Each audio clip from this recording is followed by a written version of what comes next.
keynote speech dari Rektor Universitas Balikpapan. Kepada Bapak Dr. Insinyur Isadi Jenal MT MHFM Des Ibu Asian Eng dipersilahkan.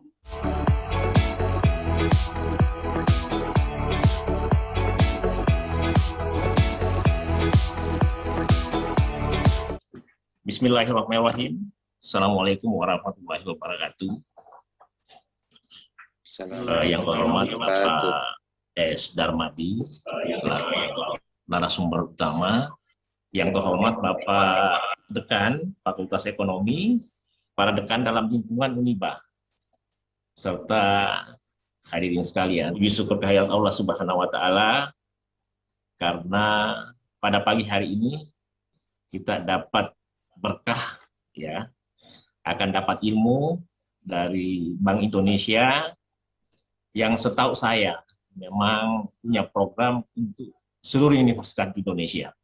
Sempat saya ikuti yang ada di Diponegoro, dan itu luar biasa. Pada kesempatan ini saya ucapkan terima kasih. Nah, hari ini saya selaku Rektor Universitas Balikpapan menyampaikan penghargaan yang setinggi-tingginya oleh karena materi yang akan dibawakan sangat tepat, sangat dibutuhkan oleh masyarakat saat ini terkait bagaimana bangkit dari keterpurukan ekonomi, kalau kita bisa katakan gitu, dan strategi apa yang harus dilakukan untuk mengatasi pandemi COVID-19, khususnya perbaikan ekonomi ke depan. Hadirin sekalian, berbicara terkait inovasi, sinergi, kemudian sosial dalam membantu kebangkitan ekonomi nasional, ini hal yang menarik. Nah, sebelum narasumber utama berbicara, mungkin pada kesempatan ini saya akan menyampaikan, ya, bahwa kita sudah tahu bahwa dalam hal penanganan COVID-19, pemerintah sudah berusaha sekuat tenaga, dan pemerintah dalam hal ini Pak Jokowi, di bawah pimpinan Pak Jokowi, sudah punya strategi, bahwa strategi yang paling utama dalam mengatasi pandemi COVID-19 adalah dalam mengatasi pandemi COVID-19 dalam kaitannya dengan ekonomi adalah dengan adanya payung hukum untuk dijadikan landasan atau strategi. Pada saat itu Pak Jokowi sudah memberikan peraturan pemerintah pengganti Undang-Undang Nomor 1 tahun 2020 yang kemudian menjadi Undang-Undang Nomor 2 tahun 2020, yang pada intinya seperti ini, bahwa strategi pemulihan ekonomi nasional itu diawali dengan penanggulangan COVID-19 itu sendiri. Nah, diantaranya dengan menyiapkan anggaran yang tidak sedikit. Pada awal, kalau saya nggak salah, 87 triliun yang memang digunakan untuk sarana dan prasarana terkait nakes dalam pengendalian COVID-19. Yang kemudian pemerintah juga mengeluarkan bantuan sosial yang terkait dengan kegiatan kita pagi hari ini, bahwa ternyata untuk pemulihan ekonomi menurut pemerintah itu harus diiringi dengan bantuan sosial, pemberdayaan UMKM, dan lain-lain. Ya, kemudian banyak pakar juga yang punya pandangan, ya, termasuk setahu saya, kalau saya nggak salah, Gubernur Bank Indonesia sendiri, mungkin Ketua ISEI Pak ya, itu yang luar biasa. Jadi saya sempat baca bahwa nyambung ini, memang sebagai Ketua ISEI memang harus berkontribusi, dan beliau juga punya pandangan banyak terkait bagaimana keluar dari pandemi kemudian pemulihan ekonomi nasional. Saya ada tulisan, jadi tadi malam saya sempat buat tulisan khusus untuk mendalami kajian-kajian bagaimana pemulihan ekonomi nasional di masa pandemi COVID-19. Dari referensi sejumlah pakar termasuk Gubernur Bank Indonesia yang juga Ketua ISEI, kemudian dari pemerintah, pemulihan ekonomi nasional, saya berkesimpulan seperti ini, bahwa strategi pemulihan ekonomi nasional itu bisa dilakukan diantaranya sesuai dengan tema hari ini. Yang pertama, kalau tema hari ini inovasi, saya mulai dari sinergi. Ya. Jadi pemerintah sudah berusaha keras untuk mengatasi COVID-19. Nah, dalam kaitannya dengan sinergi, saya sampaikan bahwa pemerintah tidak mungkin mampu mengendalikan COVID seberapa banyak pun duitnya tanpa sinergi dengan orang lain. Di tulisan sebelumnya saya bahasakan sinergi pentahelix. Tapi pada kesempatan hari ini saya nyatakan sinergi multihelix.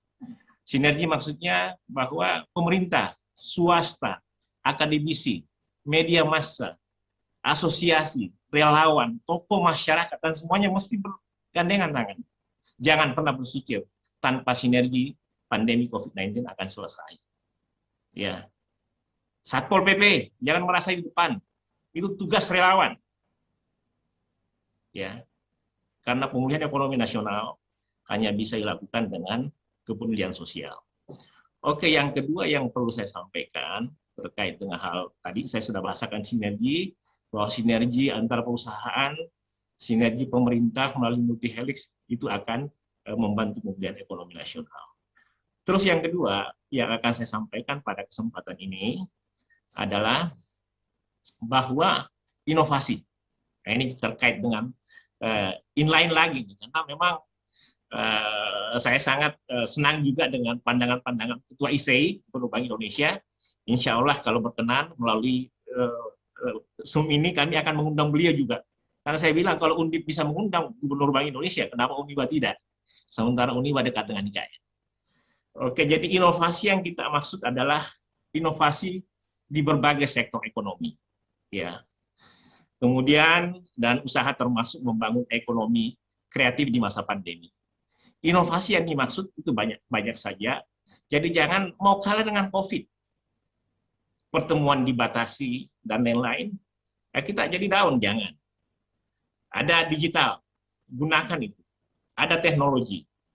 Di masa depan memang kebutuhan bahwa universitas atau perusahaan yang survive adalah perusahaan yang berbasis digital. Selanjutnya, pemulihan ekonomi bisa juga dilakukan dengan pemberdayaan UMKM. Ya. Pemerintah telah mengeluarkan duit yang banyak untuk membantu UMKM. Karena secara data UMKM, kalau saya tidak salah sekitar 90%, dan itu menjadi bahan perhatian. Akan tetapi kepada UMKM, untuk bisa survive, untuk membantu pemulihan ekonomi nasional, mesti menjadi UMKM baru atau new UMKM. Apa itu? UMKM yang berbasis digital. Ya. Kemudian ini yang terakhir kaitannya dengan kepedulian sosial, itu saya bisa sampaikan bahwa pemerintah, masyarakat, perusahaan harus bergandengan tangan, memberi kepedulian sosial kepada yang tidak mampu, memberi kepedulian sosial kepada perusahaan yang terdampak COVID-19, memberikan stimulus, karena hanya itu dengan cara itu kita mampu membangkitkan ekonomi nasional. Jangan pernah berpikir kebijakan yang membuat masyarakat tidak berdaya di sektor ekonomi akan mampu memulihkan ekonomi secara nasional. Perlu dicatat bahwa hanya dengan kepedulian sosial itu bisa dilaksanakan. Secara sederhana apa yang saya sampaikan tadi, saya bisa katakan untuk bangkit dari ekonomi nasional, ya, untuk kebangkitan ekonomi nasional dalam kaitannya dengan sinergi, inovasi, dan kepedulian sosial, saya bahasakan bahwa hanya Sinovac yang mampu menjadikan ekonomi nasional bangkit. Sinovac itu apa? S itu adalah sinergi. Innova itu apa? Inovasi. C itu apa? Charity atau amal.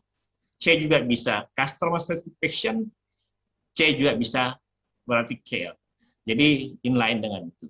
Sebagai penutup, saya mau sampaikan kepada pembicara, ini sebagai referensi, kalau kita bicara kebangkitan ekonomi nasional atau pemulihan ekonomi nasional, atau menjadikan ekonomi nasional kita ke depan semakin bagus, saya melihat justru strategi G2 dan langkah inovasi Presiden Jokowi dan timnya memilih IKN di seputar atau sekitar Penajam Pasir Utara dan Kutai Kertanegara yang saya biasa istilahkan sepaku negara kalau disingkat, atau Paku Negara, Penajam Pasir Utara dan Kutai Kertanegara sebagai langkah yang strategis. Kenapa?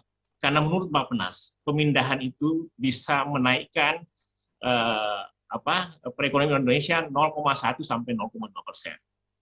Para pakar atau Prof. Bambang, yang juga mantan Ketua Bappenas, Menristek, juga menyampaikan bahwa pemindahan itu bisa mengurai, meningkatkan perdagangan antar wilayah, bahkan di atas 50%. Dan satu hal, ini yang biasa kadang-kadang pakar tata kota biasa salah pengertian, bahwa kenapa jauh-jauh?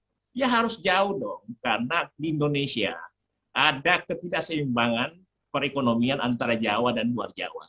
Dan hanya dengan memindahkan IKN keluar Pulau Jawa dalam artian pusat pemerintahnya, itu sebagai solusi. Jadi sebagai penutup, sinergi, inovasi, charity, customer satisfaction, care, dan IKN adalah solusi bagi pembangunan ekonomi ke depan. Terima kasih.